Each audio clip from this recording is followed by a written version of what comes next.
Tonight, a major victory for President Obama as the Senate Finance Committee passes a health care reform bill with one Republican vote. But there's still a long way to go. My vote today is my vote today. It doesn't forecast what my vote will be tomorrow. I'm Katie Couric. Also tonight, H1N1 has researchers puzzled. They're trying to figure out why this strain of flu can make even the healthiest of adults very sick. Saving lives in Afghanistan, medevac pilots beating the clock, and the treacherous conditions. And the cost of war hits home for the president as a Marine he knew personally dies a hero.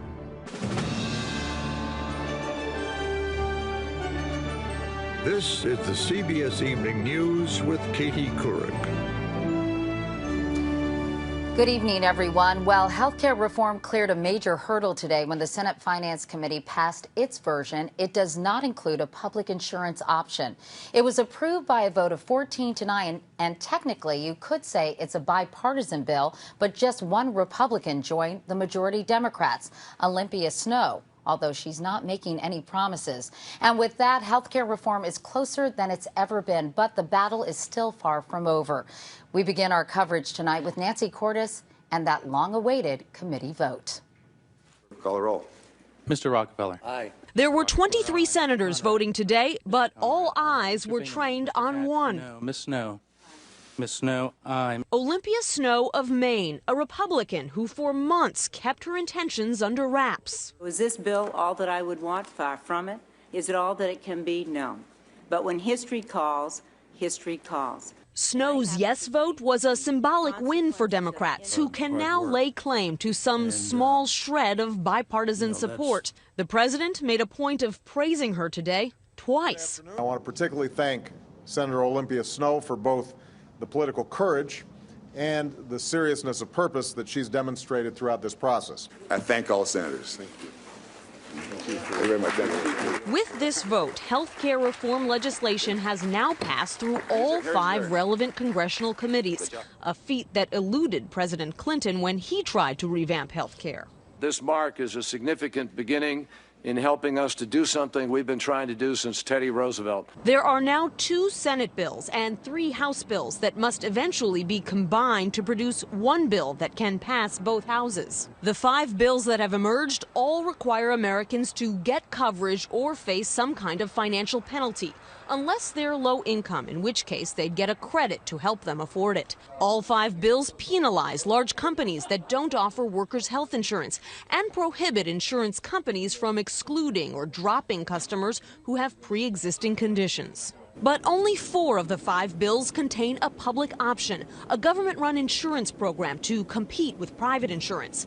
The crafters of the bill that passed today replaced the public option with a non-profit insurance cooperative in a bid to win over moderates like Snowe. Senator Snowe is taking a gamble. She voted this out of committee to move it along, and she's hoping that the final bill is something that she can support. But there are other Democrats who would much prefer the other Senate bill, so it's not clear exactly where we're going from here. Especially because each bill pays for reform differently. One taxes top-shelf insurance plans. Another imposes a surtax on the wealthiest Americans. Both ideas have plenty of detractors. There are 7 brand new taxes in this bill. Count them. 7. And even some supporters say the rush to pass legislation has led to deep flaws. They worry the bills don't do enough to bring costs down and insure everyone. It's not the best we can do. It's not even close. Senator Snowe made it clear her vote today does not guarantee she'll support the final bill. So Democrats are going to have to keep her happy if they want to keep her on board, Katie. Nancy Cordes on Capitol Hill tonight. Nancy, thanks very much. Now, this is a big victory for President Obama and his signature domestic issue. Chip Reid is at the White House tonight. And Chip, despite this win, the president said it isn't a time for celebration. That's absolutely right, Katie. And to understand why they're not celebrating here at the White House yet, let's put this in perspective. First, it is not an exaggeration to say that the hard part starts now. Yes, the various committees have agreed on a number of issues, but those, for the most part, are the easy ones. The hard ones are still unresolved, especially whether to have a public option and how to pay for it all. Democrats are deeply divided on both of those issues, and in both houses, you have Democrats saying they would rather kill health care reform than compromise. Second, keep in mind how far behind schedule this process is. Remember this summer when the president said he didn't want Congress to go home for August recess until they passed a bill in each house? Well, they're only now getting it out of committee more than 2 months later. Today, one supporter of reform said getting it done this year will take, quote, extraordinary and visionary leadership. That is exactly what it's going to take from President Obama. Katie? All right, Chip Reid at the White House. Thank you, Chip. There is an insurance plan just about every member of Congress, Republican and Democrat, agrees is great. It's the plan they have. They pay some of the cost, but the rest of the tab is picked up by you, the taxpayer. Cheryl Atkinson follows the money. As members of Congress put a public option on the table, they've remained safe and secure in their own generous health care plan. It's subsidized by millions of your tax dollars, though the government doesn't track the total cost. If this is such a great plan, why did you opt out of it when you took the vote? What exactly does Congress get? Senator Lindsey Graham agreed to show us firsthand. This is my Blue Cross Blue Shield card. Blue Cross Blue Shield is one of 5 plans offered to members of Congress. Most Americans, 74%, are offered only one plan if their employer offers insurance at all. And members of Congress earn $174,000 a year, triple the income of other working-age households, yet their premiums are about the same. For them, there's no coverage limit. Pre-existing conditions, no problem. And there are other perks most Americans can only dream of. Got a cold? You probably have to take time off work and wait to see a doctor.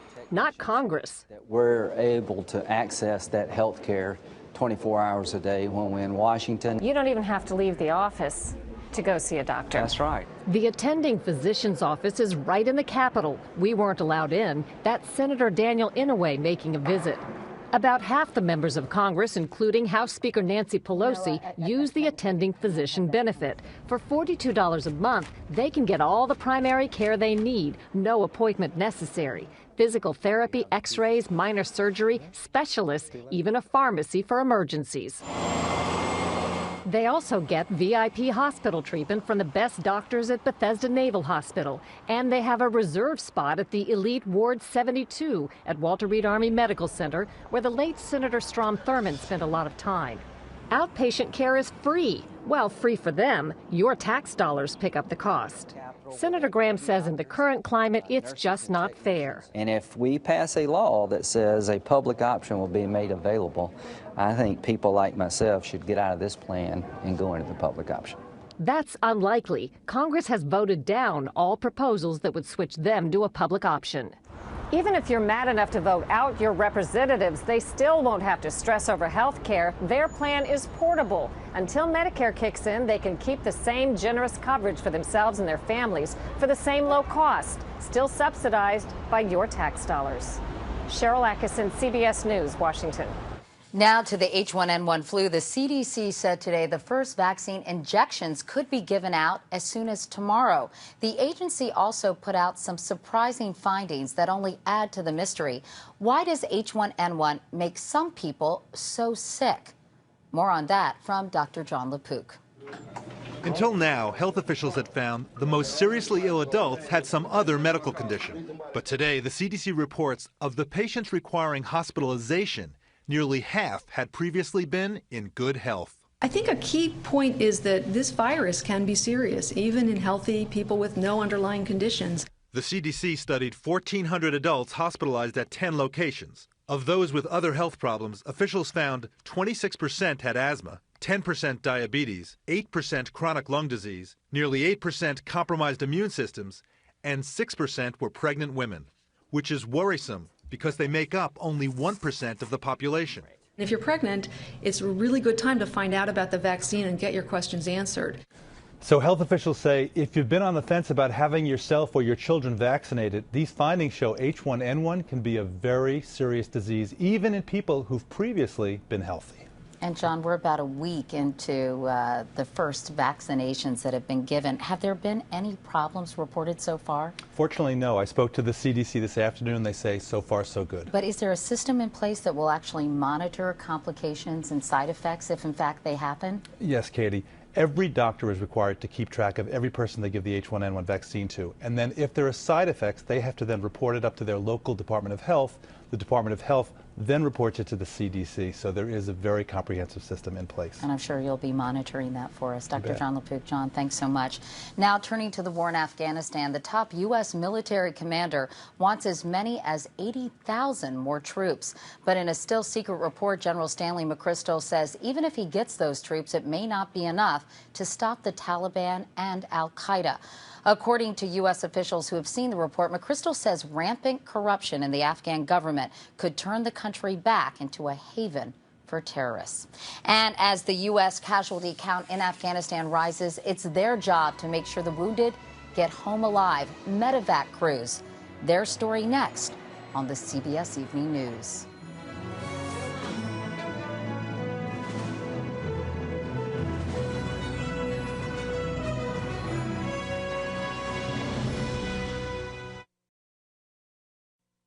Pakistan's military went on the offensive today after 4 Taliban attacks in the past week killed more than 100 people.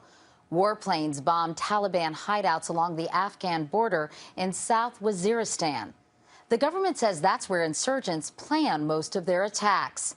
The army's expected to launch a ground offensive there in the coming days. Now, fighting a war in that region is incredibly difficult because of the terrain. The Hindu Kush Mountains stretch across 600 miles with very few usable roads.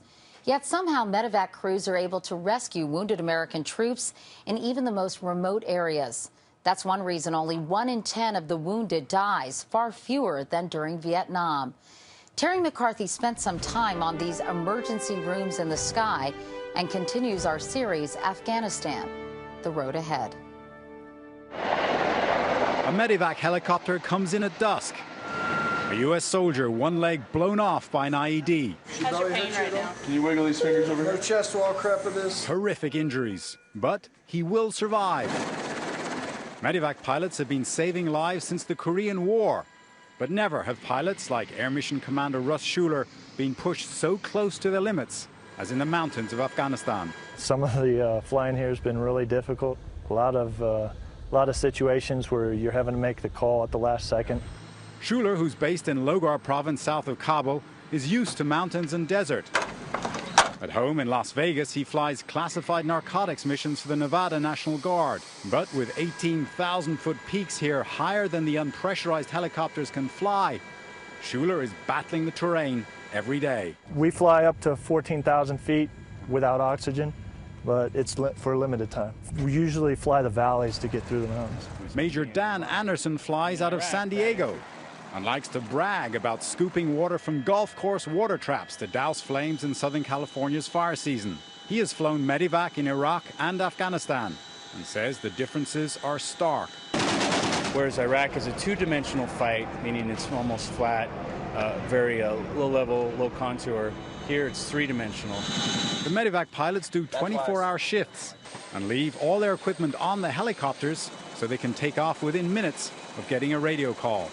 This is one of the busiest medevac units in Afghanistan. They've flown 577 missions in the last 9 months, averaging more than 2 a day. The most common injuries they treat are from improvised explosive devices, IEDs. Today, the Taliban are planting bombs up to 1,000 pounds under roads, causing damage even more deadly than in Iraq. We have internal injuries, external injuries, amputations with head injuries, penetrating trauma. Because of the vast mountainous terrain, evacuating casualties often extends beyond what doctors call the golden hour. That crucial 60 minutes a traumatically injured person has to reach a hospital before their survival chances plummet. So medics have begun doing emergency procedures inside helicopters that would normally wait for ER doctors like Dustin Zero. All right, this chest tube is out. I think we've adapted very well using whole blood transfusion, hemostatic agents, training of the medics to get airways and special techniques down inside the helicopters themselves. At night, the helicopters fly without lights, so medics like specialist Anthony Della have to work on patients with night vision goggles. You have the turns, you have bumps, you have no space, no light. I mean, is it scary? Yeah, it's scary. I mean, people are trying to shoot at you, kill you. But it's all about the guy on the ground. They're taking the higher levels of risk. We can assume a little bit of it to make sure he goes home. Every time they launch, Medivac teams from pilots to medics know only too well that Afghanistan is a battlefield with no margin for error and no easy way out. Terry McCarthy, CBS News, Logar Province, Afghanistan. To see all the stories in our special series, you can go to cbsnews.com and click on Afghanistan, the road ahead. Now to a story that began here in New York with the 9/11 attacks, and out of the ruins comes this. The USS New York. The Marine assault ship was built with 7.5 tons of steel salvaged from the World Trade Center. Today it left the construction dock in Louisiana and is headed to Manhattan for a formal commissioning next month. And coming up next, stacking sandbags in wildfire country so mudslides won't destroy what the flames didn't. A storm in California tonight could dump as much as 6 inches of rain in some parts of the state. After a bad wildfire season, you'd think that rain would be welcome. But Ben Tracy tells us it has some people fighting to save their homes again. Near San Francisco, the storm claimed its first life when a car ran off the aptly named Devil's Slide on California's Highway 1. In nearby Berkeley, heavy winds parked a tree on top of 2 cars. To the south near Los Angeles, sandbags are in high demand as flash flood watches closed major roads. Tom and Tammy Smith have spent $10,000 trying to save their house from the charred mountain looming behind it. There's a lot of debris and dirt and rock sitting up there, and once that water comes and it comes heavy, that's when it'll all come washing down. Last month, the largest wildfire in Los Angeles County history tore through 160,000 acres of hillside. Now, without vegetation and root systems to hold the ground in place, government scientists say there is an 80% chance that mud and rock will be flowing down the hillsides at speeds of up to 35 miles per hour. Some areas could see up to 100,000 cubic yards of debris, enough to cover a football field 60 feet deep. You just see a wave of rock, mud, and vegetation come flushing in here. Hundreds of debris basins have been dug out to catch the muddy rivers, but if they fill up, debris like this from a mudslide in Laguna Beach could stream into neighborhoods in 12 different urban areas. After surviving the wildfires, Tom and Tammy Smith now fear they could lose their home to mud. It's like this ongoing, I wouldn't say a nightmare, but it's a pretty bad dream. Here in Los Angeles, we normally get ½ an inch of rain for the entire month of October. Some areas could see 12 times that much in just the next 24 hours. Ben Tracy, CBS News, Los Angeles. And coming up next, why the president may be thinking about this Marine as he considers the future of Afghanistan.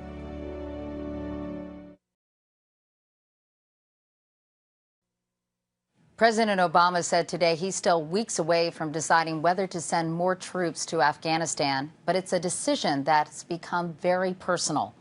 Mark Strassman explains.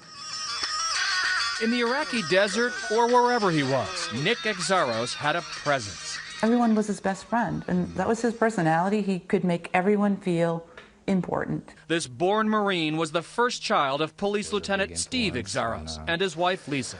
And we were so proud that he wanted to do that and serve our country, and especially to be a Marine. But Exaros was also a son of Yarmouth, Massachusetts, his grieving Cape Cod hometown. Last July, the 21-year-old Marine corporal was killed in Afghanistan. This is the coin that President Obama gave me. The pain of Nick's death even reached President Obama. As he weighs whether to risk more American lives in Afghanistan, Nick has become the president's face of sacrifice. Also the cost of freedom. We first met Nick Exaros back in January as part of another story. At that point, I was thinking, this is it. That story was about this suicide truck bomb attack in Iraq. In the explosion, 2 Marine guards died, saving dozens of their buddies, including Exaros. He was humbled by their heroics. To be able to save all of us, in the turn sacrificing themselves, that's what makes the difference. In February, President Obama saluted that bravery. These two Marines stood their ground. Exarchos was there, met his commander-in-chief, and switched units for the chance to fight again. I remember when he first called me and said, I'm going to go to Afghanistan. I'm just like, oh no. 3 months later, Exarchos came home for the final time. He had been killed by a roadside bomb. It just brings home what's going on all over the world and makes your heart very heavy. I'm the proudest, but also the saddest man in the world.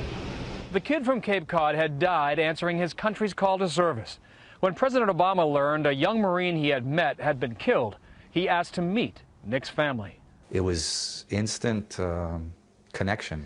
And he said whenever he makes decisions, he thinks about brave men and women like Nicholas.